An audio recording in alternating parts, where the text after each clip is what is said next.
2017년 12월에 목동에 있는 대형병원에서 상상할 수도 없는 일이 일어났습니다. 신생아 중환자실에 있는 4명의 아기가 몇 분 사이에 숨을 거둔 겁니다. 부모들의 마음, 무너져 내있는 그 마음, 그리고 의료진과 그 병원에 관계된 모든 이들뿐만 아니라 국민 모두가 다 경악 속에 빠졌습니다. 이 상처와 이 아픔은 치료될 수 없는 것처럼 보였고, 이 문제 앞에 병원은 더 이상 병원으로서, 치료하는 자로서 그 일을 감당해낼 수 있을까 하는 의구심 속에 빠졌습니다. 그러나 그 병원은 변신을 거듭했습니다. 지금은 신생아 중환자실의 11개의 병상을 전부 다 1인실로 바꾸었고, 혹시 일어날 수 있는 그 감염에 대비해서 음압병실까지도 마련해 놓았습니다. 그것만이 아니라 작년 9월에는 대동맥 혈관 전문병원을 병원 안에 병원으로, 전문병원으로 시작을 하였습니다. 우리나라 대동맥 이 출혈로 일어난 환자의 3분의 1을 감당하는 병원이 되었습니다. 말로 다 할 수 없는 문제와 아픔과 상처와 기가 막힐 웅덩이와 수렁이가 있었지만, 거기에서부터 저들은 새로워지는 역사를 만들어냈습니다. 우리 삶 속에도, 신앙에도 기가 막힐 웅덩이와 수렁이가 있습니다. 이런 기가 막힐 일들 속에 오늘 우리가 들어야 되고 살아야 될 하나님의 말씀이 있습니다. 그 은혜가 있기를 바랍니다. 오늘 시편 56편은 배경을 우리가 이해해야 됩니다. 다윗이 지금 사울왕에 의해서 쫓기는 신세가 되었습니다. 사울왕이 총애했습니다. 아꼈습니다. 그런데 어느 날부터 사울왕이 이 다윗을 미워하기 시작합니다. 시기 질투합니다. 그래서 죽이려고 나섭니다. 다윗은 도망 다닙니다. 이리가 숨어보고요, 저리가 숨어보고 도망 다닙니다. 그런데 이스라엘 안에서는 숨을 데가 없는 거예요. 사울의 손바닥이니까요. 그래서 이렇게 내가 이스라엘 안에 있다가는 사울에게 죽임을 당하리라 하는 생각에 사울왕이 쫓아오지 못하는 그러한 땅으로 가자, 그러한 곳으로 가자. 그래서 찾아낸 게 블레셋 땅이었습니다. 다윗이 미친 척을 하면서 머리를 풀고 침을 흘리면서 미친 사람 흉내를 내면서 지금 블레셋 땅에 들어갔습니다. 해결되지 않았습니까? 더 이상 사울왕의 추격이 없습니다. 사울왕이 노리지를 못하는 겁니다. 이제 살았다, 이제 살았다. 근데 블레셋이 누굽니까? 다윗과 그렇게 싸움을 했던 민족 아닙니까? 아무리 미친 척을 하지만 그 다윗에 대한 미움과 원망이 블레셋에 없겠습니까? 더군다나 이 다윗은 블레셋의 영웅인 골리앗을 죽인 자였습니다. 아무리 미쳤다고 이야기하지만 블레셋 사람들 기회만 생기면 다윗을 해하려고 하였습니다. 이런 상황 속에 다윗이 놓여 있습니다. 자기 마음대로는 해결했다고요. 자기 마음대로는 두려움 속에서 이제 풀어졌다고요. 그런데 더 큰 두려움이, 더 큰 문제가 다윗에게 주어졌습니다. 이런 다윗이 오늘 시편 56편 1절에서 이렇게 그가 고백을 합니다. 하나님이여, 내게 은혜를 베풀어 주시옵소서. 사람이 나를 삼키려고 합니다. 모든 사람들이 다 나를 압제하고 있습니다. 다윗에게 있어서 사울왕은 그대로 사울왕이었고, 블레셋은 그대로 블레셋이어서 자기의 목숨을 노리고, 다윗은 어느 것 하나 마음 놓을 수 없는 그런 상황이었습니다. 잠을 잘 수도 없고요, 숨을 쉴 수가 없는 그러한 일들 가운데 다윗이 놓여 있습니다. 그런데 이러한 삶 가운데 다윗이 하나님을 찾습니다. 하나님의 은혜를 구합니다. 하나님이여, 내게 은혜를 주옵소서. 숨을 쉴 수는 없는데 하나님을 잊지 않았습니다. 잠을 잘 수는 없는데 하나님을 찾았습니다. 아무것도 안 되는 상황 속에 하나님이 계셨습니다. 아무것도 할 수 없는 삶 속에 하나님이 다윗을 찾아오신 겁니다. 다윗의 무기는 칼이 아니었습니다. 방패가 아니었습니다. 자기를 돕는 군사들이 아니었습니다. 다윗의 무기는 하나님이셨습니다. 다윗의 해결은 블레셋이 아니었습니다. 사울왕이 죽는 게 아니었습니다. 다윗의 해결은 하나님이셨습니다. 하나님이여, 내게 은혜를 주옵소서. 내게 은혜를 주옵소서. 다윗이 다시 하나님을 찾은 겁니다. 기억하시나요? 사무엘상 17장을 보면 다윗이 블레셋의 골리앗과 싸움하는 그 자리에서 이렇게 고백을 합니다. 너 골리앗은 칼과 단창으로 나에게 오지만 나는 만군의 여호와의 이름으로 너에게 나아가노라.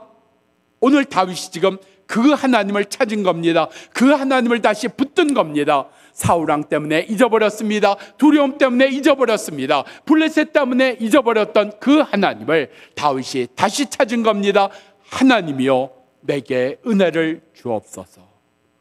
우리의 삶 속에 두려움 있습니다. 걱정 있습니다. 아픔도 있고 상처도 있습니다. 그것 때문에 하나님을 잊어버린 것 아니올까요?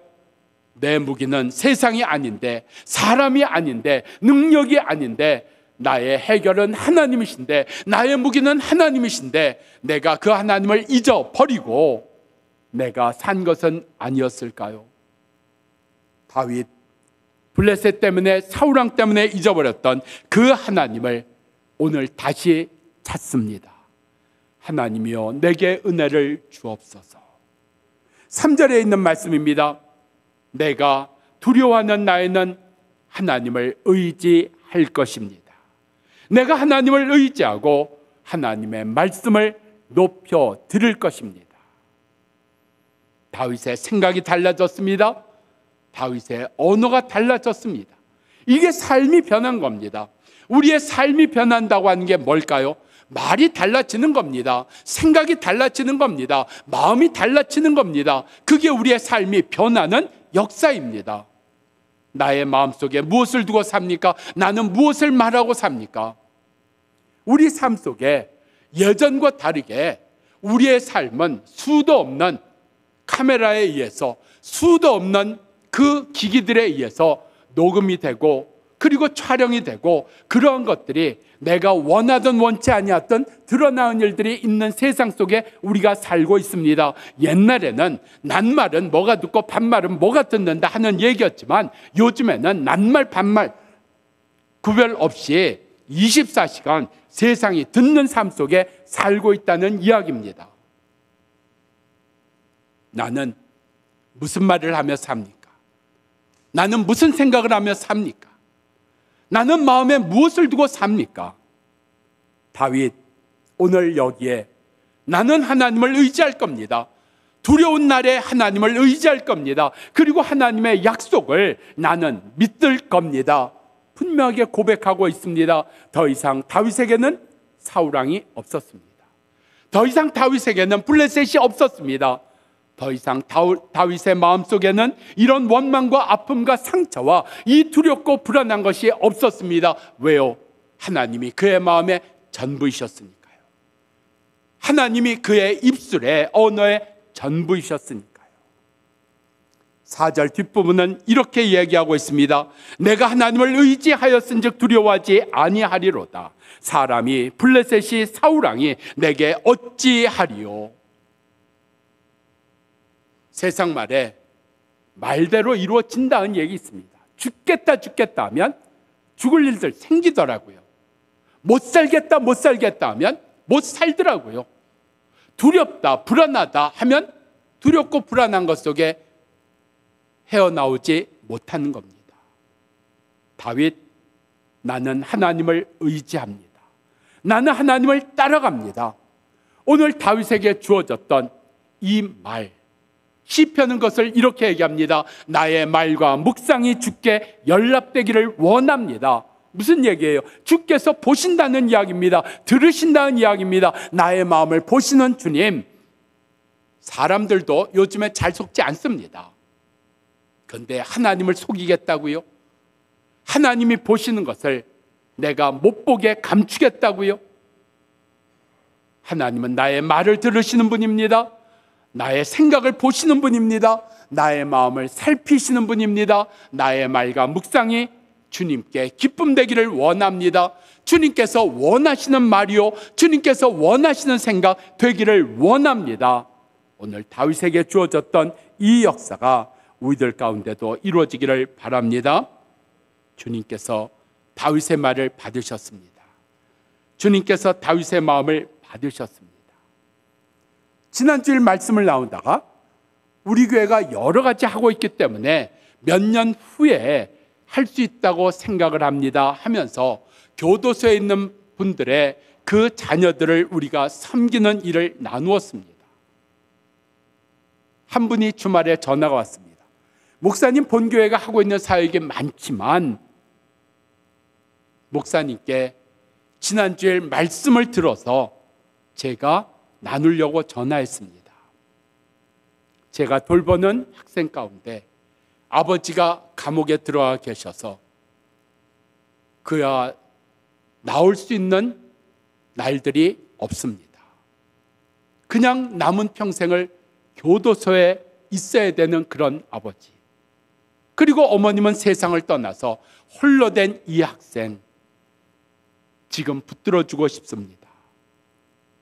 그동안은 많이 방황했고 어려웠고 그 트라우마 상처 속에서 어쩔 줄 몰라 한 학생이지만 이제 그가 다시 마음을 다잡는 거기까지 왔습니다.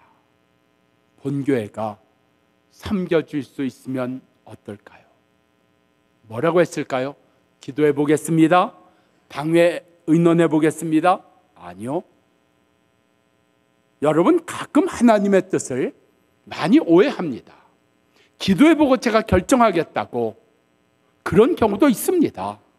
그런데 하나님의 뜻이 우리 가운데 분명한데 왜 또 기도하려고 하십니까? 행함이 있어야 될 시간에 그 행함을 늦추려고 하는 거 아닙니까? 안 하려고 하는 거 아닙니까? 제가 감사하다 그랬어요.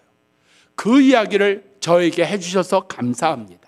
그 이야기를 우리 교회에 해주셔서 감사합니다. 그분이 놀라시더라고요. 보통 이런 건 짐 아니에요. 우리가 아무것도 안 하고 있는 것도 아닌데 이렇게 하고 있는데 또다시 이런 일을 부탁한다는 것, 교회에 짐을 드리고 부담을 드리는 거라고 생각했는데 감사합니다. 우리에게 해주셔서 감사합니다. 저는 그걸 하나님의 뜻으로 받았습니다. 아닌가요? 우리 가운데 주님께서 하나님의 말씀 듣게 하신 이유가 있습니다. 지난주에 그 설교를 안 했다면, 그 이야기를 안 했다면 그분이 용기를 낼 수 있었을까요? 그 일이 벌써 꽤 됐는데 얼마나 많이 망설였을까요? 얼마나 많이 주저했을까요? 근데 목사님 설교 가운데 교도소에 있는 그 부모의 자녀들을 돌보는 일을 우리가 생각하겠다고 그 이야기를 듣고 용기를 내서 전화를 하신 겁니다. 우리의 말을 주님이 들으십니다. 우리의 생각을 주님이 보십니다.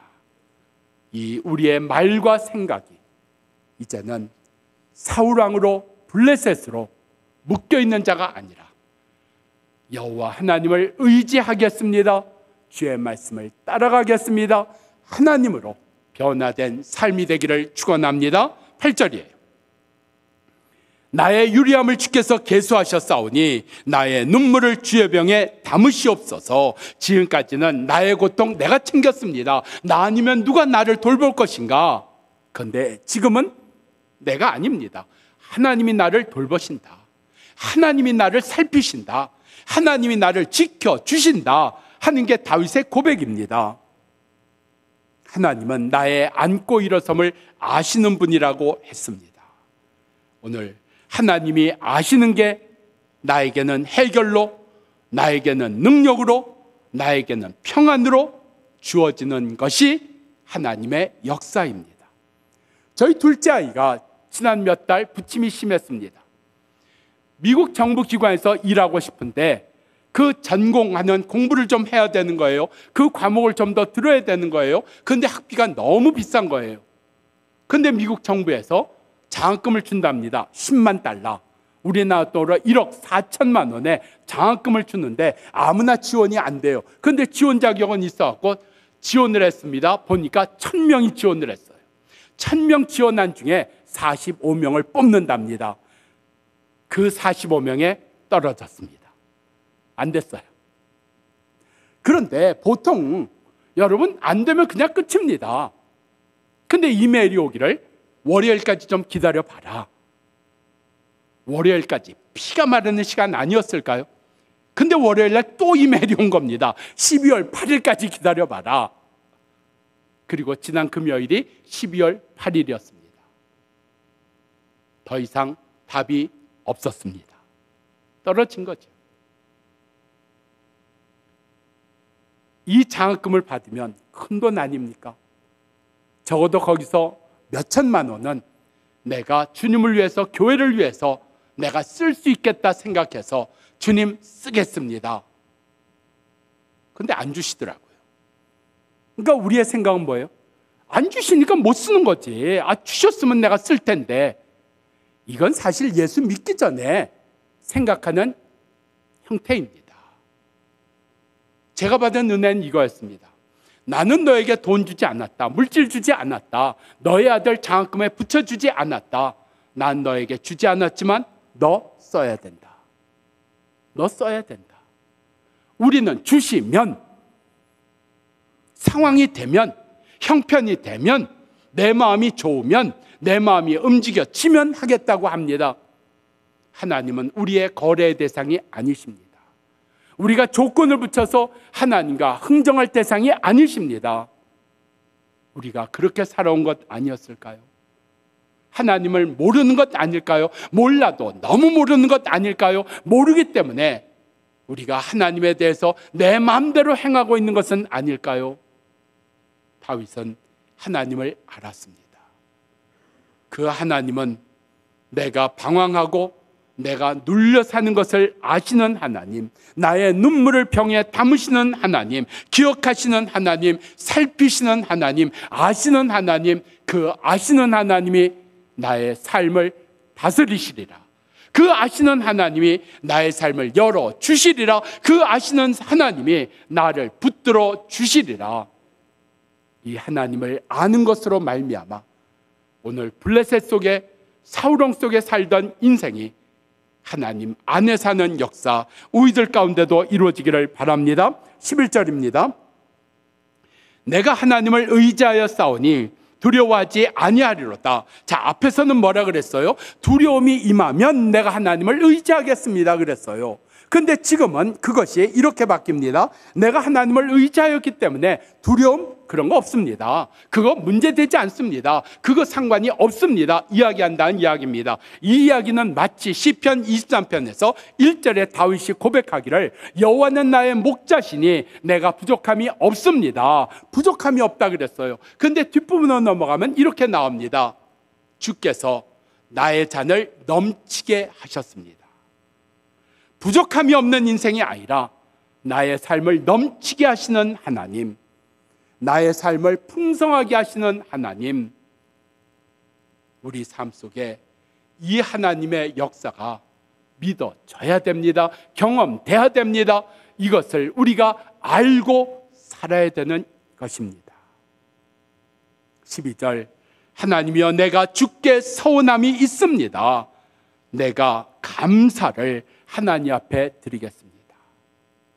사울왕에 쫓기는 게 그에게는 어쩔 줄 모르는 그의 삶의 전부였습니다. 도망다니는 것이요, 숨는 것이요, 블레셋 사람들 언제 자기를 해할지 몰라서 그저 두려움 속에 살아왔던 다윗이 지금 뭐 하겠다고요?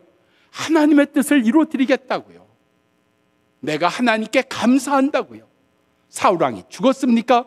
블레셋이 다 멸망했습니까? 아니요, 사울왕 시퍼렇게 살아 있습니다. 블레셋이요 시퍼렇게 다윗을 노려보고 있습니다. 아무것도 변한 게 없습니다. 다윗만 변했습니다. 다윗만 변하니까 블레셋이 문제가 되지 않고요, 사울왕이 문제가 되지를 않았습니다.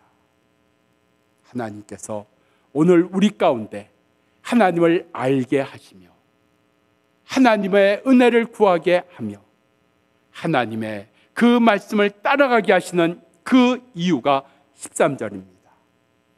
이제 너는 생명의 빛 가운데 살아야 될 존재니라.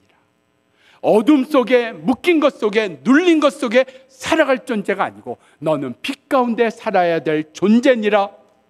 내가 빛이니 너는 빛의 자녀로 살지니라. 우리 가운데 새 삶을 주신 겁니다. 이 새 삶을 언제까지 상황이 안 된다고, 형편이 안 된다고, 내가 마음에 들지 않는다고 언제까지 미루고 예수 믿었다고 할 것입니까? 언제까지 직분 갖고 이야기를 할 것입니까? 이전에는 직분은 합당한 분들에게 주어져서 그 직분 있는 분을 교회는 무조건 순종하고 존경하고 존중히 여겼습니다. 그런데 지금은 안 그렇습니다. 교회에서 그 귀한 직분을 드렸는데 그 직분에 전혀 격이 맞지 않는 삶을, 신앙을 사는 일이 허다한 세상이 되어 버렸습니다. 오히려 직분이 우리 가운데 짐이 되고 우리 가운데 불편함이 되고 이 직분으로 내가 사는 일이 힘들다고 하는 그런 세상이 되어 버렸습니다. 우리가 살아야 될 신앙이 그것일까요? 이번에 자기개발 지원서를 받았는데 중학생 한 학생이 이렇게 글을 썼어요. 내가 자기개발 지원금을 받고 싶은 이유가 있습니다. 저를 돌봐주신 할머니가 계십니다. 친할머니인가 했는데 아닌 것 같아요. 외할머니인가 했는데 아닌 것 같아요. 저를 돌봐주신 할머니, 참 저에게 맛있는 것으로, 그리고 어렸을 때부터 나를 그렇게 정말 아껴주시고 귀하게 여겨 주셨습니다. 제가 그 할머니에게 맛있는 식사를 대접하고 싶습니다. 그래서 이번에 지원서를 냅니다. 우리 교회 중학생입니다. 얼마나 잘났는지 몰라요. 얼마나 귀한지 몰라요. 얼마나 하나님이 우리 교회에 이런 학생 주셨다는 게 은혜 아닙니까? 하나님이 우리 속에 이런 다음 세대가 있다는 것 감사할 일 아닙니까? 그거 받으면 자기 원하는 거 쓸 때 왜 없겠습니까? 그런데 나를 위해서 수고해 주시고 나를 그렇게 아껴주신 그 할머니를 위해서 내가 맛있는 거 사드리겠습니다. 멋있지 않아요? 이쁘지 않아요? 이게 하나님의 살아계심입니다. 이게 신앙입니다. 나 신앙생활 어떻게 하고 있나요? 나 예수 믿는다면서 뭐 하고 있나요? 우리 속에 오늘 보여주시고 알려주시고 듣게 하신 일들이 짐이 아니라, 불편함이 아니라 우리 속에 정말 살고 싶은 삶을 살아가는 게 아니라 살아야 될 삶을 살아가는 그 기쁨과 은혜가 있는 주의 자녀 되기를 축원합니다.